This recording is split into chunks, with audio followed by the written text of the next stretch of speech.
날마다 우리를 개혁하여 새롭게 하시는 주님의 사랑과 평화가 여러분과 함께 하시기를 기원합니다. 오늘은 종교개혁 500주년 되는 아주 긴 기간 동안 개혁의 기치로 신앙생활을 해왔던 500년 되는 그런 주일이고 그런 해고 그런 주일입니다. 여기서 종교라고 하는 것은 그 당시에는 다른 종교를 개혁하는 것이 아니라 교회를 개혁한 거였습니다.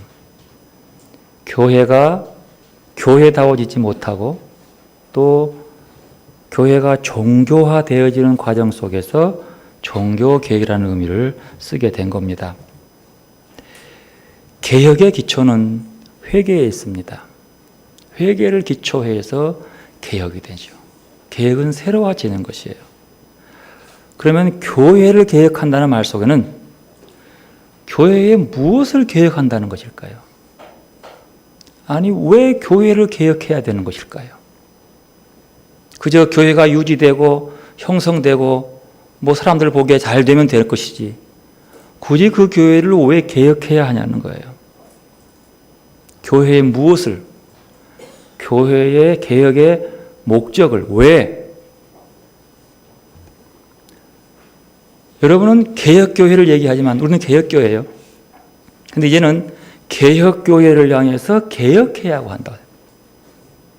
내가 개혁교회에 다니는 종교계가 되는 교인이기 때문에 그저 그냥 그 속에 안주하고 그 틀 속에 들어있는 우리들에게 개혁해야 한다라고 말씀합니다. 무엇을 개혁해야 할까요? 우리는 계획을 얘기하지만 무엇을 개혁해야 할지, 아니면 개혁해서 우리가 개혁하지 않는 바른 방향의 교회가 무엇인지를 우리는 잘 모르고 그저 개혁이라는 용어 속에 갇혀 있는 경우들이 많이 있습니다. 당시 교회의 개혁은요, 그 교회 안에 부패와 타락을 개혁하기 위해서였습니다. 교회의 부패와 타락. 그러면 교회에서 부패와 타락이 무엇입니까? 어떤 게 타락이에요? 교회에 무엇이 타락이고 무엇이 부패냐고 하는 거예요. 교회의 타락이란, 부패란, 교회에서 자기의 욕망을 채우기 위해서 하나님을 찾고 하나님께 도움을 청하는 교회가 되면 부패한 교회가 될 수밖에 없습니다. 더 나아가서 교회에서 자기의 기득권과 이권을 유지하기 위해서 이전 투구하는 교회를 타락한 교회라고 합니다. 그러면 그것이 타락이라면 그것 말고 교회가 가야 할 바른 방향이 있을 거예요. 그 기준에서 이 부분은 어긋났기 때문이에요. 내 소원 성취하기 위해서 예배하고 기도하는 것이 부패라면 그럼 그렇지 않은 게 뭐가 있냐는 거예요. 교회는 오직 하나님의 한 분만을 찾고 그분의 뜻을 구하고 그분의 뜻을 이루어가는 곳이 교회예요. 하나님의 뜻을 찾아내는 것, 즉 하나님의 마음을 바로 알고 그분의 사랑을 깨닫고 그분이 원하는 길을 가기 위해서 발버둥을 치며 나아가는 길이에요. 그런데 하나님은 우리에게 강하게 역사하셔서 끌어가는 것이 아니라 우리에게 세미한 음성을 통해서 말씀하시면서 우리의 동의를 구하는 거예요. 네가 동의해서 네가 따라와라 얘기하는 거죠. 우리가 허락하지 아니하면 하나님은 스스로 하지 않고 우리 보고 하라고 감동을 주고 역사하시는 거죠. 그래서 우리가 가는 길, 늘 좋은 길을 돌아보면서 주님이 원하는 길로 방향을 트는 것, 이것을 개혁이라고 합니다.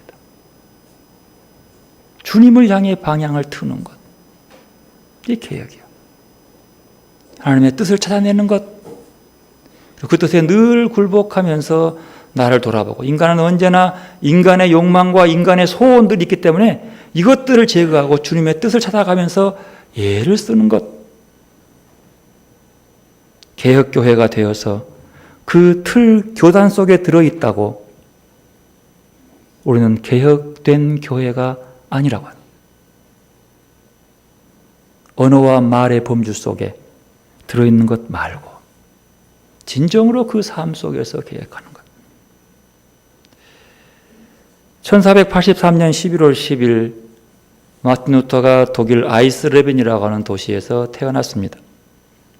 그는 아버지의 엄격한 교육을 받고 자랐고 그는 자기 뜻이 아니라 아버지가 원하는 대로 법학대학에 들어갔습니다. 아버지는 그를 법학도로서 돈도 많이 벌고 또 명성을 쌓기를 바랬습니다. 그는 법학 공부를 열심히 하고 있었습니다. 1505년 어느 날 대학생이었던 그가 스토테른하임이라는 곳으로 걸어가는 길에 갑자기 천둥 번개가 치기 시작합니다. 하늘을 찢는 것 같은 큰 무지막지만 천둥 소리에 그 불집 소리에 두려움과 공포에 휩싸여서 벌벌 떨고 있었습니다. 그런데 급기야 내리치는 그 휘황찬란한 천둥 번개 때문에 그만 함께 걸어가는 친구가 벼락 맞아 죽고 맙니다. 자기 보는 앞에서 그냥 벼락 맞아 죽어버려요. 이 광경을 지켜본 루터는 어찌할 바를 모르고 그 자리를 피하려고 하지만 피할 길이 없는 거예요.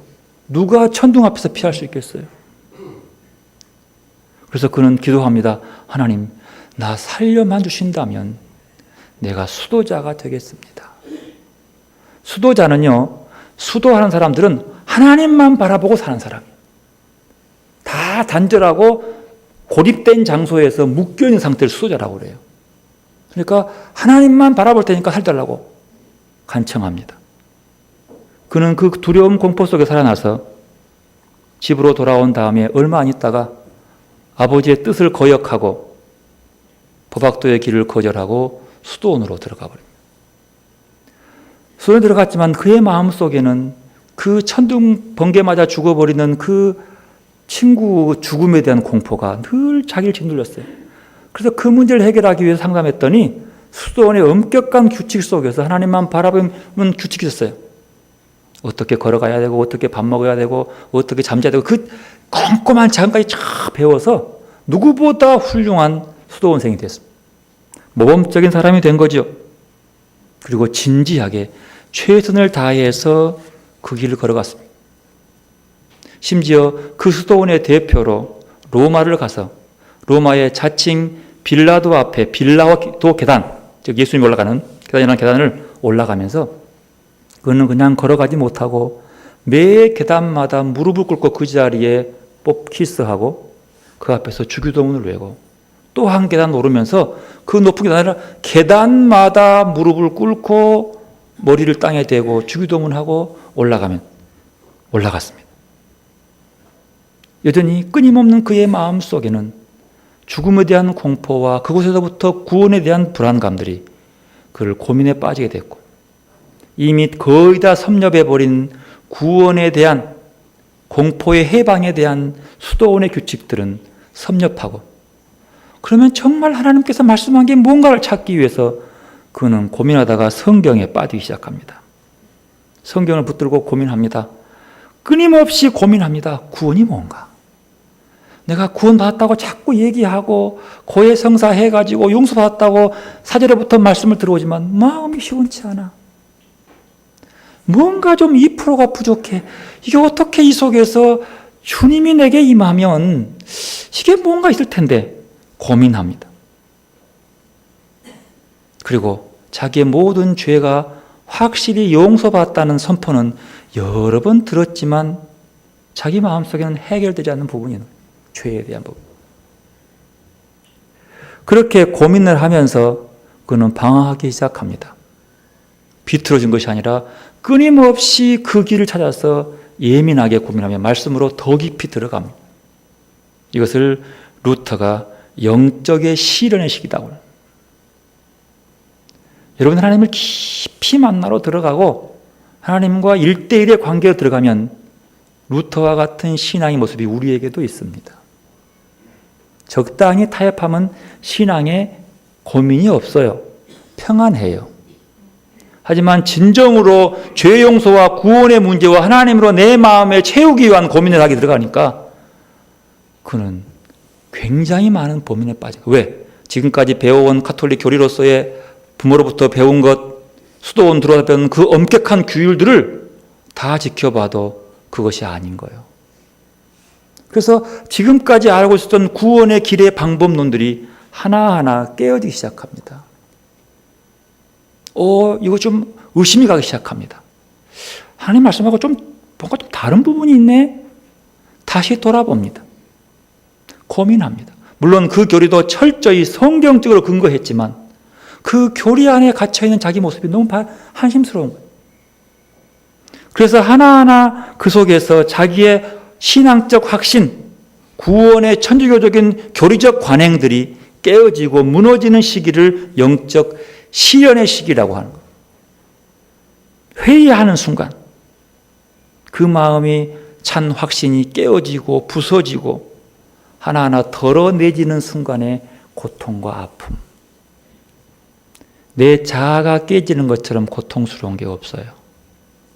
그래서 그것을 깨어지지 않기 위해서, 인정하지 않기 위해서 자기를 감추고 때를 쓰는 거예요. 죄 지은 사람이 죄 지었다고 인정하기가 그렇게 어려운 거예요. 인정하려고 할 때의 그 고통스러움, 하나하나 깨질 때의 아픔. 그래서 어느 사람은 그 죄가 침범에 들어오면 자기를 부끄럽게 여기고 목숨을 끊어버리는 사람도 많아요.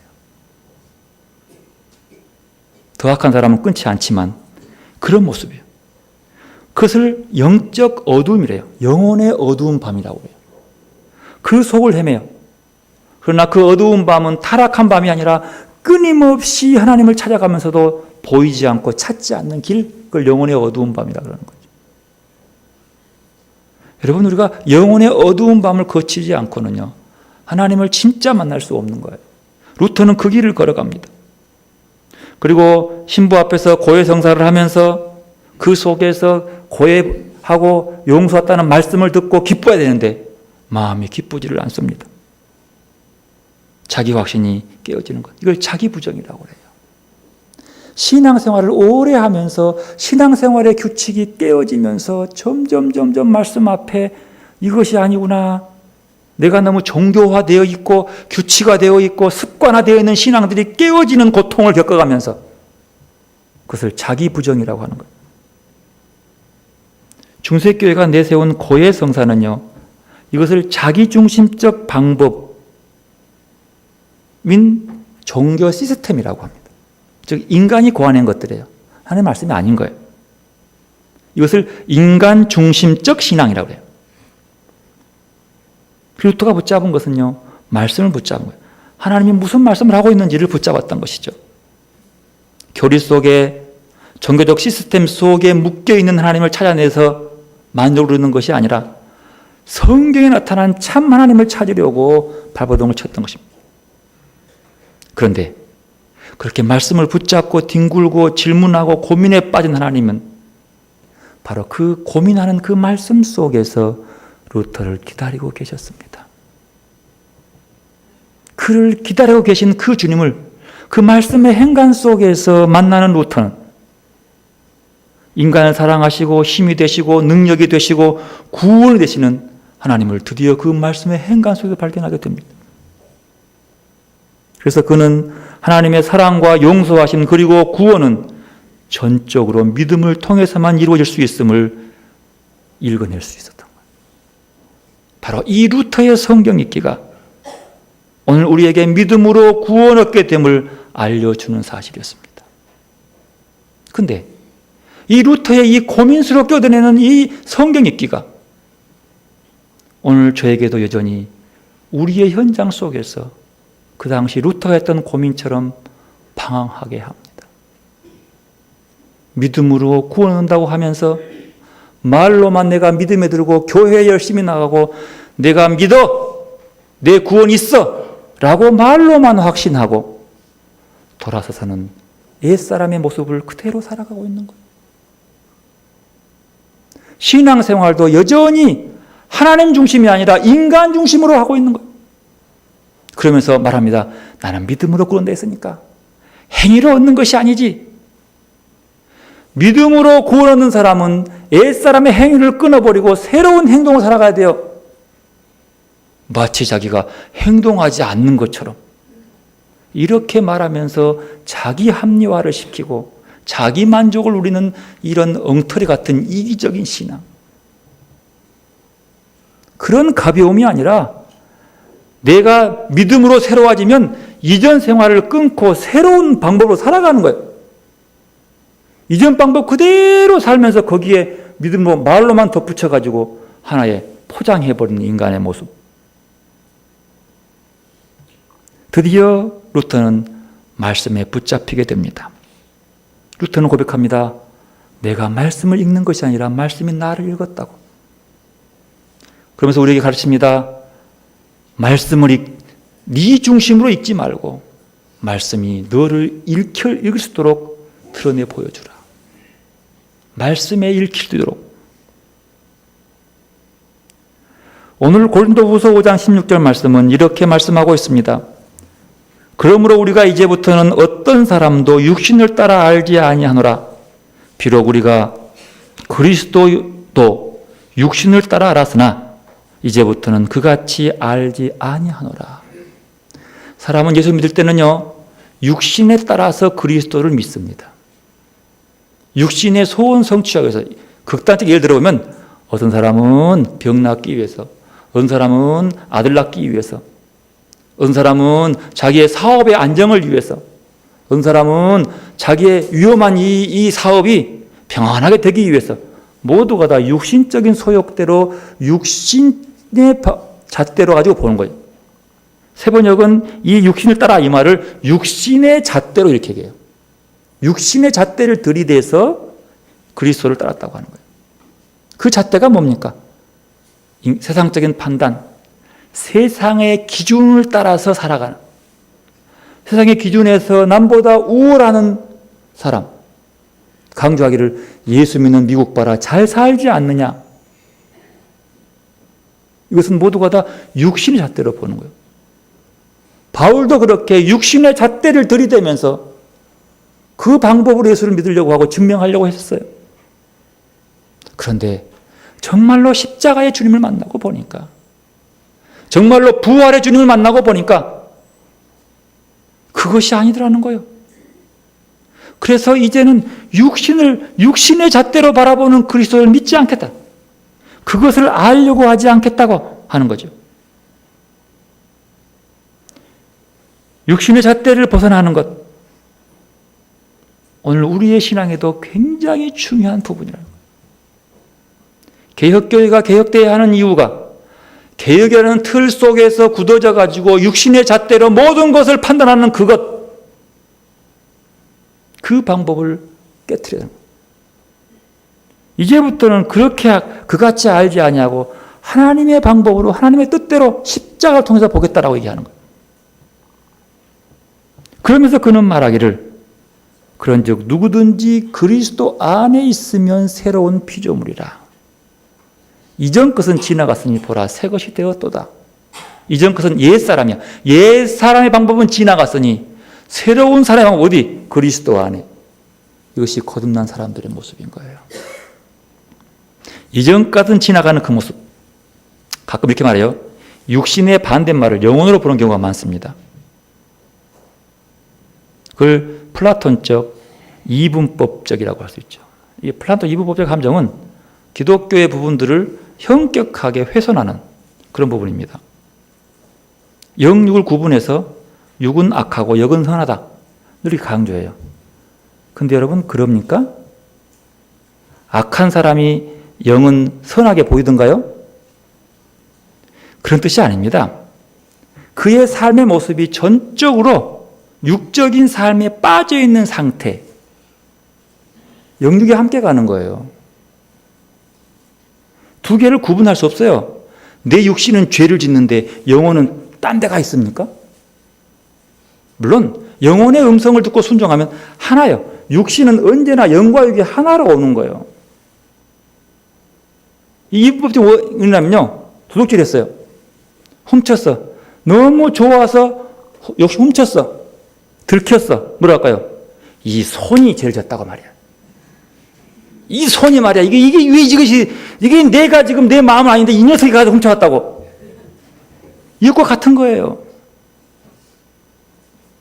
영과 육을 구분하는 이거 똑같은 거야. 손이 했는데 내 마음은 아니었다고요? 같은 거예요. 선을 행해도 마찬가지예요. 영과 육은 이 땅 살아가면서 언제나 하나요. 영과 육을 구분하는 이분법적인 사고방식은 미친 사람 보고 하는 거예요. 생각 따로 행동 따로. 그게 뭐예요? 미친 사람이지. 정신병자예요. 뭘 고쳐야 돼요? 둘 중에 하나를 고쳐야 돼요. 정신이 말하는 걸 말 안 듣든지 따라하든지 하나가 돼야 돼요. 그래야 정상의 사람이 되는 거예요. 더 나아가서 정말로 영과 육이 분리되면 뭐예요? 죽어요. 살아있는 사람은 영과 육이 언제나 하나로 가는 거예요. 그래서 만약에 내 영이 하나님의 음성으로 채워졌으면 그 음성이 내 몸을 움직이게 돼야지 머리로만 뱅뱅뱅뱅 돌고 생각으로만 있고 몸은 안 따라간다면 그것은 이미 그 몸 전체가 악에 따라간다는 뜻이에요. 즉 육신의 잣대라고 하는 것은요, 육신적인 판단을 의미하는 거예요. 세속적인 판단을 가지고 영육을 구분할 수 없다는 거예요. 바울은 그 고민하고 있는 거예요, 지금. 분명히 영과 육은 있는데도 불구하고. 그러면서 말하는 걸 새로운 피조물이라 얘기합니다. 여러분, 새로운 피조물은요, 한 번만 그리스도 안에 들어와서 입으로 예수를 시인해서 새로운 피조물이 되면 마술처럼 내가 확 바뀌는 그런 모습의 삶을 의미하지 않습니다. 우리는 보통 그렇게 배워요. 내가 한번 예수를 믿고 세례 한번 받으면 나는 완전히 옛사람은 버리고 새 사람으로 된 것처럼 되던가요? 세례 받았다고 이전에 어떤 걸 다 버리고 완전히 새로운 사람이 되던가요? 있을 수 없는 일이에요. 어떻게 해요? 끊임없이 그 새롭게 되는 그 순간의 기준을 통해서 나를 날마다 돌아보고 순간순간마다 드러내고 잘라내지 않냐면 나는 여전히 옛사람으로 돌아가 버린다는 뜻이에요. 매일매일 새로운 사람의 추구는 새 사람은 반복돼야 한다는 거죠. 우리 찬송 95장에 보면 구주를 생각만 해도 이렇게 좋거든. 그 얼굴 배울 때야 얼마나 좋으랴. 이 아름다운 찬송 시를 쓴 사람이 12세기의 사람이에요. 프랑스의 클레보라고 하는 곳에는 성 버나드라고 하는 사람, 버나드예요. 그분은 사랑을 할 때도 사랑은 다 사랑이 아니라 사랑을 4단계로 구분했습니다. 첫 번째 단계는요, 자기를 위해서 자기를 사랑하는 단계예요. 인간이 하나님 사랑 그거예요. 자기를 위해서 자기를 사랑하는 단계, 첫 번째 단계. 두 번째 단계는요, 자기를 위해서 하나님을 사랑하는 단계예요. 중심이 누가 내가 있죠. 세 번째 단계는 하나님을 위해서 하나님을 사랑하는 단계로. 그리고 네 번째는 하나님을 위해서 자기를 사랑하는 단계라고. 여기서 1, 2단계는요, 아직 그리스도 안에서 새로운 피조물이 된 사람이 아님을 의미합니다. 잘 보십시오. 나를 위해서 하나님을 사랑하는 사람들이 얼마나 많은 줄 아십니까? 한번 잘 돌아보십시오. 내 가족을 위해서, 나를 위해서 하나님 사랑하는 경우가 얼마나 많아요. 여러분, 교회 열심인 이유가 뭐세요? 이 단계는 아직 내가 새로운 피조물이 된 단계가 전 단계예요. 우리는 이 단계가 하나님의 것인 양 얘기하는 사람이 너무 많이 있어요. 그러나 오늘 보면 15절은요, 하나님을 위해 하나님 사랑하는 단계예요. 자신을 위하여 살지 않고 오직 그들을 대신하여 죽었다가 다시 살아나신 이를 위하여 살게. 그 부활하신 그리스도를 위하여 살게 하는 것, 세 단계예요. 그리고 네 번째 단계 사랑은 이렇게 해석할 수 있습니다. 나는 하나님을 위하는 일이 아니라면 절대로 나를 사랑하지 않겠다는 거예요. 이 단계가 이제 하나님 사랑의 최고 단계예요. 지금 말하면 하나님을 위한 일이라면 나를 사랑하지만 이것이 하나님을 위한 일이 아니라면 절대로 나를 사랑하지 않는다는 거예요. 좀 말이 그렇죠? 그 단계. 루터가 갈라디아서를 강의하면서요, 믿음과 행위의 관계를 4단계로 구분했습니다. 이랬어요. 1단계는요, 죄의 행위로 은혜 없는 정욕의 상태, 욕망의 상태. 은혜도 없고 자기 죄의 행위로만 살아가는 사람. 1단계. 2단계는 율법의 행위로 자기의 정욕이 드러나진 않지만, 보면은 그래도 삶이 괜찮아요. 따져보면 별 죄가 없어. 그러나 그 내면에 은혜에 사로잡히지 못하고 억지로 실천하는 단계. 억지로, 무서워서, 벌받을까 무서워서 실천하는 단계. 3번째 단계는 은혜의 행위로 은혜가 정욕을 굴복시켰지만 여전히 그 마음속에 정욕이 저항해서 부딪히는 상태. 은혜로 살지만 욕심이 나와가지고 늘, 저도 이 단계에서 괴로워요. 늘 싸워. 바울도 그랬어요. 내 속에 옛사랑 사람이 늘 싸워. 3번째 단계. 4번째 단계는 평화와 완전한 행복의 행위로 정욕의 저항이 없는 진정한 행복의 상태. 마음속에 어떤 욕망적인 것도 토로해. 그래서 이 욕망을 죽이기 위해서 산속에서 하루 한 끼 먹고 기도하고 막 그랬단 말이에요. 그 수사적 상태예요. 그러면 여러분, 그리스도인 우리는 어떤 상태의 삶을 살아가고 있습니까? 교회에 출석하고 교인의 의무를 다하고 새로운 피조물을 믿고 있지는 않습니까?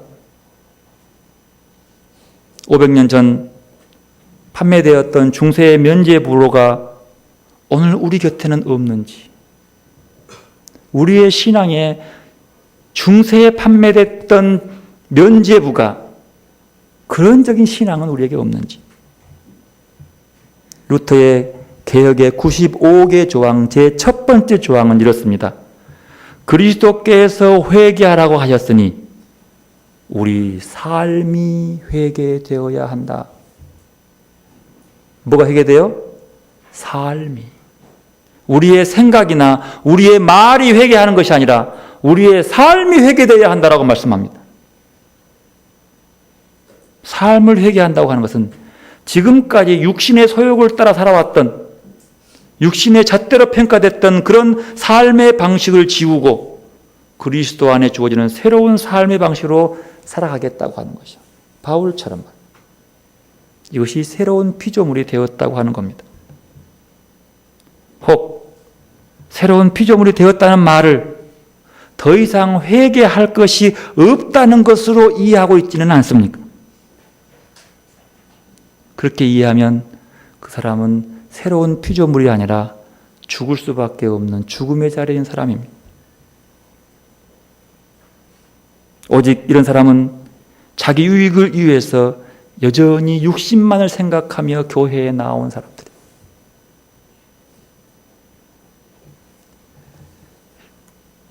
요즘에 대형 교회들이 왜 그토록 세습을 하려 할까요? 왜 세습이 문제될까요? 여러분 혹시 이런 얘기 들어보셨어요? 저 시골에 한 10명, 할머니만 10명 된 교회의 목사가, 아이고, 이 교회를 어떤 목사가 오냐? 아무도 감당 못하니까 이 교회를 세우기 위해서 내 아들에게 물려줘야지. 그 아들에게 그 교회 물려주기 위해서 노예에서 로비하고 편법하면서 우기면서 물려주는 사람 보셨어요? 아니, 그런 얘기 들어보셨어요? 그 시골 교회한테 물려주기 위해서 그냥 법을 바꾸고 하면서 물려주는 거 보셨냐고요? 그런 경우는 안 들어봤죠? 그런 경우는 여러분도 안 물려줄 거예요. 그러면 누가 세습 얘기를 합니까? 보통 1년 예산이 100억이 넘는 교회들이 그런 얘기를 많이 합니다. 그들의 힘을 가지고 인천의 큰 10,000명 넘는 감리교회는 3대째 세습했습니다. 3대째. 그러면 그 세습 속에서 그들은 왜 세습하는 걸까요? 왜 무리수를 떠가면서 불법을 자행하면서 그들의 힘으로 짓눌려서 법까지 바꾸고 노회장까지 바꿔버리면서 그 세습 결정을 만들어내는 게 뭐예요? 뭐 때문이라고 보십니까? 뭐 때문일까요? 왜 꼭 물려주려 할까요? 두 가지로 봐요. 첫 번째, 이권 때문이요. 두 번째, 혹이 자기의 재임 기간 동안 있었던 부조리하고 감춰놓은 혹여 비자금이나 그 이상의 모든 것들이 들통나지 않게 하기 위해서 그럴 수 있다는 거죠. 보지요? 이명박 씨가 대통령이 될 때 여러분이 그랬어요. 저건 정권을 잡은 것이 아니라 이권을 잡은 것이라고. 얼마나 시끄러웠어요. 그것들을 감추기 위해서 지금 드러나는 것처럼 온갖 부정선거를 통해서 그보다 더 부정한 사람을 대통령으로 앉혔어요. 왜요? 그것들을 감추려면 그래야 되거든. 그 다음 정권이 지금 정권에 따르면 그냥 감옥까지. 지금도 감옥까지 생겼지만 그것과 비슷하지 않을까요? 왜? 많이 있었으니까. 이권의 문제는 언제나 부조리 있게 마련이거든. 그러면 이것이 육신의 잣대로 바라보는 성공입니까? 아니면 하나님의 잣대로 바라보는 겁니까? 혹자는 얘기합니다. 이 크고 엄청난 수백억의 예산을 잘 분리하지 않고 제대로 이 교회를 지키고 유지하려면 다른 사람이 오면 안 돼. 아들이 물려받아야 돼 라고 얘기합니다. 무슨 잣대로 보는 거예요? 인간적 잣대로 바라보는 것이지. 그게 어떻게 하나님 잣대입니까? 하나님이 그까지 교회 하나 못 유지시키려고? 물론 하나님은 두드러 끼겠지만 그거 못하려고? 그것이 인간 중심적인 신앙생활, 인간의 잣대로입니다. 그러므로 그리스도 안에 있는 사람은 날마다 새로운 피조물이 되기 위해서 날마다 주님을 바라보고 날마다 자기의 삶을 성찰하고 주님 이것이 옳은 길입니까? 이 판단이 주님의 뜻입니까? 묻고 고민하고 말씀을 뒤집고 뒹굴고 고민해야 돼. 세습한 목사를 데려오기 위해서 온 교회가 금식 기도하고 작정 기도하고 막 기도하고 난리에서 그 사람을 데려오면서 승리했다고 하나님 뜻이라고 하는데 여러분 그 뜻처럼 보이십니까? 새로운 피조물로 보이십니까? 그 기도는 무슨 기도예요? 자기를 위해서 하나님을 사랑한 척하는 사랑. 그 단계는 뭐라고요? 아직 새로운 피조물이 안 된 단계. 그런 단계 사람과 무슨 상종을 하겠어요? 새로운 피조물에게 주어지는 조건이 있습니다. 이유가 있어요. 직분자가 18절부터 나옵니다. 화목하게 하는 직분을 주셨으니 20절 보십시오. 너희는 누구와? 하나님과 화목하라. 하나님과 화목하기 위해서는 하나님과 자꾸 만나야 돼요. 친해져야 돼요. 교제를 해야 돼요. 자꾸 만나면서 속얘기 털어놓고 그 뜻을 받아들이고 인정하면서 그러면 사랑하게 되는 거예요. 그게 하나님과 화목이요. 작은 스치는 손길 속에서도 하나님과 함께하는 것. 누가복음 18장에 보면 분명히 신앙의 발음과 틀림이 나옵니다. 18장에 보면 바리새인과 세리가 기도하러 갔어요. 근데 여러분, 바리새인과 세리가 한 교회 안에 들어올 수 없습니다. 왜냐하면 바리새인은 세리와 함께 밥 먹으면 죄인이 되거든요. 그러니까 이 말은 비유에서나 가능하지 현실적으로 세리와 죄인이 한 곳에 기도했다. 그건 불가능한 일이에요. 그 당시 상황은 그래요. 실질적으로. 하지만 어찌됐든지 그 기도한 거예요. 그러니까 오죽했으면 기도하는 바리새인이 하는 말이 기도하다가 하나님 보십시오. 나는 저 세리와 같지 않지요? 그렇게 얘기하는 거야. 왜? 있는 것도 불편한데 속상하거든. 맞는 거야. 나는요 11조 꼬박꼬박 했어요. 나 일주일에 이틀 금식했습니다. 2끼 금식했어요.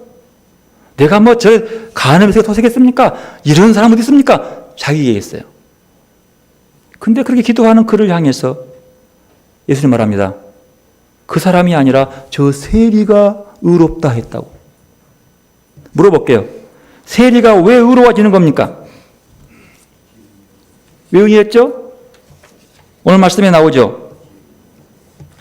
몇 절입니까? 13절. 하나님이여 불쌍히 여기소서 나는 죄인으로소이다.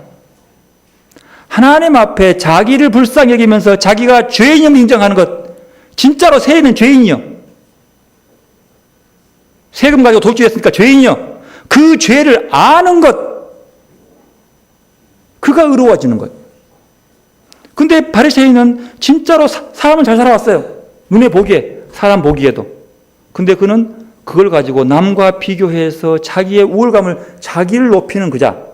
그래서 스스로 높이는 자는 뭐예요? 낮아지고. 어디서? 하나님 앞에서. 하나님 앞에 높일 게 뭐가 있어요? 그 차이입니다. 그러면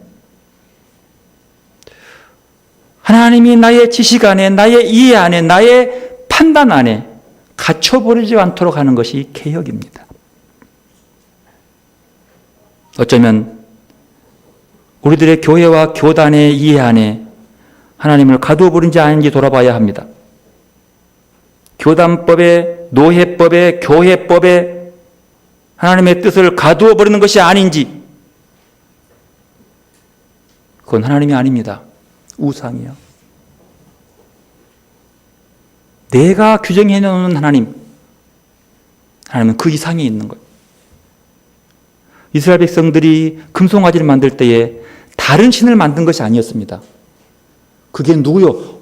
이 금송아지는 우리를 애굽에서 인도한 하나님이야. 라고 했어요. 누구를 만든 거예요? 자기를 해방시킨 하나님을 이렇게 만들어 놓은 거예요. 뭘로? 가장 귀한 금으로. 그게 뭐예요? 우상이에요. 하나님을 믿으면서 하나님을 제대로 모르고 만들어 놓는 자기 성취. 야, 진짜 하나님은 그래. 하나님은 금으로 만들어야지. 그러면 은으로 만들겠어? 옳은 거예요. 우리 볼 때는. 가장 귀한 걸로 해야지. 그게 뭐예요? 우상이에요. 네가 좋아하는 것, 세 사람들이 최고로 이걸로 만드는 것이 자체가 우상인 거예요. 깨트려 버린 거예요. 그들의 신앙은 야훼 하나님에 대한 신앙이 그런 거였어요. 베드로 보십시오. 십자가를 지고 간다는 말 속에 아이고 예수님 물어봤습니까? 메시아는 십자가 안 져요. 고난받지 않아요. 내가 메시아 되게 만들어 줄게요. 주님 뭐라고 합니까? 사탄아 물러가라. 이렇다는 거예요. 자기 생각에는 더 좋은 메시아, 더 나은 예수를 만들고 싶은데 아니 십자가를 지겠다고 하는 거야. 누구 믿음이요? 자기 믿음이요. 자기 생각할 때 잘난 믿음이요. 사탄이 되는 거예요. 야고보와 요한은 예수님이 왕권을 가지면 한 자리 차지하고 싶어서 자기 어머니가 청탁을 합니다. 강고 청탁하면서 뒤에서 하는 거예요. 말합니다. 한 자리 주십시오. 주님 말합니다. 죽음의 잔 위에는 네한테 줄 것이 없다. 나름대로 열심히 예수 믿어서 성공하고 출세하고 싶어서 간절히 요구했지만 누구 신앙이요? 내가 이렇게 성공해서 성경 공부도 많이 하고 내가 큰일 할게요 라고 했지만 그것은 하나님의 뜻을 거역하는 그 자체가 우상 숭배라는 거예요. 가룟 유다는 예수를 통해서 그 유다 백성을 구원할 수 있는 꿈을 봤어요. 맞습니다. 예수는 유대인들을 구원하기 위해 오신 거예요. 근데 그거 하는 것을 보니까 도저히 저래가지고는 구원이 안 되겠어. 예수를 팔아버립니다. 어떻게 믿는 거예요? 자기가 생각한 대로 믿는 거예요. 자기가 옳다고 판단한 대로 예수를 따라가는 열심히 있지만 요나는 훌륭한 사도였습니다. 예언자였습니다. 그에게 니누에 가서 회개를 선포하러 했는데, 아이고, 그건 말이 안 되는 소리지. 그러면서 다시스로 갑니다. 하나님의 뜻은 회개예요. 그러나 자기의 믿음은 뭐예요? 회개하면 안 되는 거예요. 회개시키면 안 되는 거예요. 차별하는 거지. 이것이 바로 자기의 생각대로 자기 중심적 신앙의 모습인 거죠. 내 중심적 신앙. 그건 신앙이 아니고 우상입니다. 하나님을 잘못 알고 자기 좋은 대로 사람들을 만족시키기 위한 신앙은 우상이 될 확률이 아주 높습니다. 하나님의 이름 부른다고 모두가 다 우상이 아닌 게 아니에요. 금송아지도 하나님 이름을 붙였는데 이거 하나님이야 이게.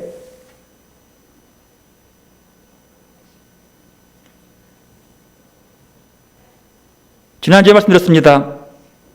천국은 누가 들어가는 것입니까? 천국은 의인이 들어가는 것이 아니라 누가요? 뉘우치고 회개하는 죄인이 들어간다고 했습니다. 뉘우치고 회개하는, 옛사람은 벗어버리고 새 사람을 입고 살아가는 사람들이 뉘우치고 회개한 사람들이에요. 그들이 갈 수 있는 거예요. 누가 지옥 간다고요?